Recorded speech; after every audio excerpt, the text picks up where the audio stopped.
The construction technology of Angkor Wat, the great mystery of the Khmer kings. A challenge to time.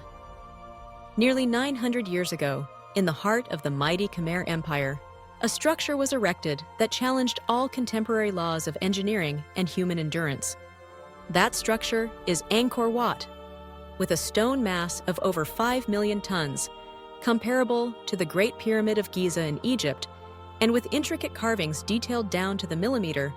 One great question has always haunted historians and engineers. How?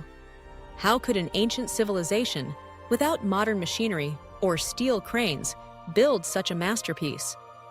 This is not just a story about stones. It is a story of extraordinary ingenuity, incredible organizational capacity, and technological mysteries that we have yet to fully decipher today.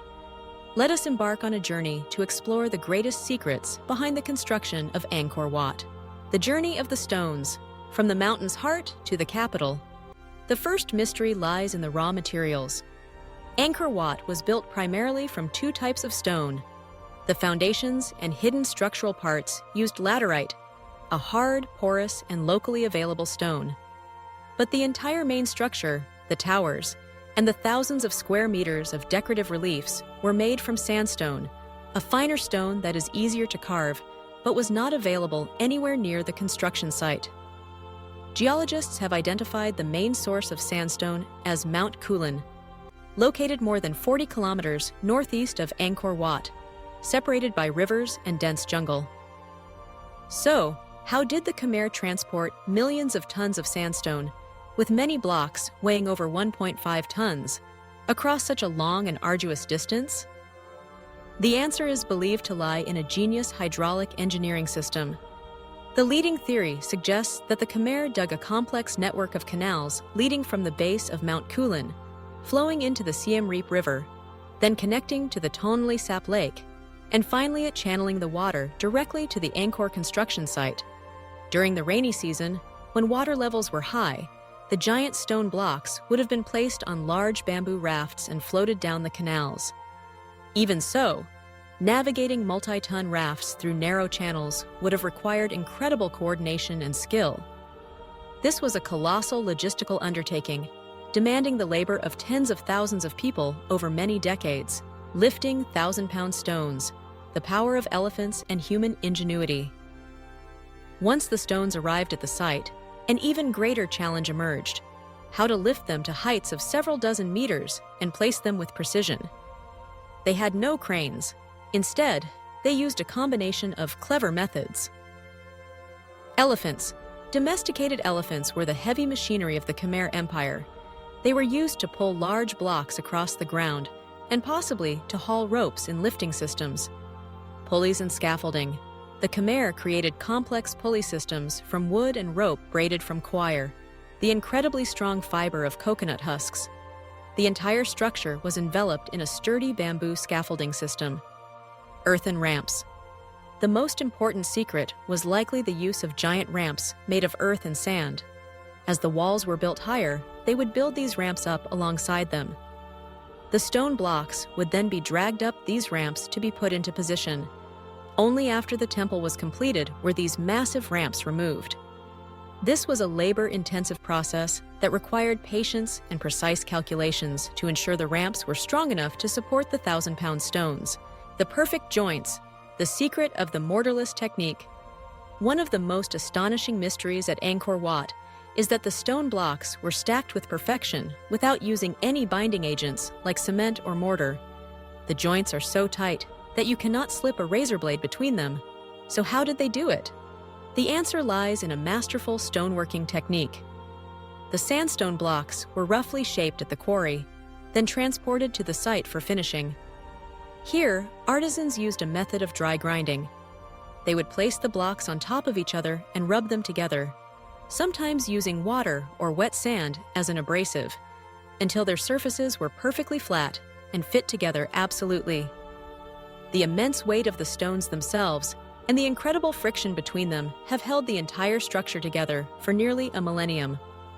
Some theories suggest the Khmer may have used a type of plant-based resin as a lubricant and to seal any microscopic gaps, but there is no definitive proof to date. The Barays, the artificial oceans, and the life of the empire. Surrounding Angkor Wat is not only a moat. Farther to its east and west are two enormous man-made reservoirs called the Barays, with the western Baray being 8 kilometers long and over 2 kilometers wide. These are among the greatest hydraulic engineering works of the pre-industrial era. Their purpose was not merely decorative. The Barays played an extremely important dual role, economic and civic. They were a massive irrigation system, storing water from the monsoon season to irrigate vast rice paddies during the dry season. This allowed the Khmer to harvest multiple rice crops per year, ensuring food security to feed a huge population, including the army of laborers building the temples. Religious and symbolic. In Hindu cosmology, the world is surrounded by a cosmic ocean, called the Ocean of Milk. The Barays were a terrestrial representation of this ocean, with Angkor Wat at the center as the sacred Mount Meru. It completed the temple's function as a microcosm of the universe. Foundation engineering. Some researchers also believe the Barays helped regulate and stabilize the groundwater table, preventing the sandy soil beneath Angkor Wat from collapsing under the temple's immense weight. The soul of the stone, the art of masterful carving. Finally, one cannot speak of Angkor Wat without mentioning its soul. Over 2,000 square meters of exquisitely carved bas-reliefs, narrating the mythological and historical stories of the Khmer people. The mystery here is the process. Researchers believe the artisans carved the reliefs directly onto the walls after they had already been constructed. This allowed them to create vast, continuous narrative murals with a unified composition. Thousands of artisans must have worked for decades. They likely sketched the main outlines onto the walls, after which different teams would work on chiseling and finishing the details. In some areas, one can still see unfinished reliefs, giving us a rare glimpse into the working process of these talented craftsmen nearly 1,000 years ago. A legacy of ingenuity and faith. The construction technology of Angkor Wat was not a miracle or the work of aliens. Its mystery can be deciphered through a combination of elements, an intelligent system of canals and water transport, earthen ramps and the power of elephants, a stone grinding technique perfected to the highest degree, and a grand system of water management. But above all, the true mortar that built Angkor Wat was not a physical substance. It was the combination of intense religious faith and the absolute organizational power of the Khmer state. It was this faith that motivated and united hundreds of thousands of people, from engineers and priests to laborers, to dedicate their efforts over decades to create a paradise on earth, an immortal legacy that defies time.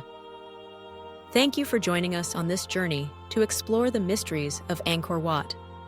If you found this video interesting and informative, don't forget to hit the like button, share this video with your friends, and most importantly, subscribe to the channel so you don't miss our next captivating historical explorations. Thank you and see you again.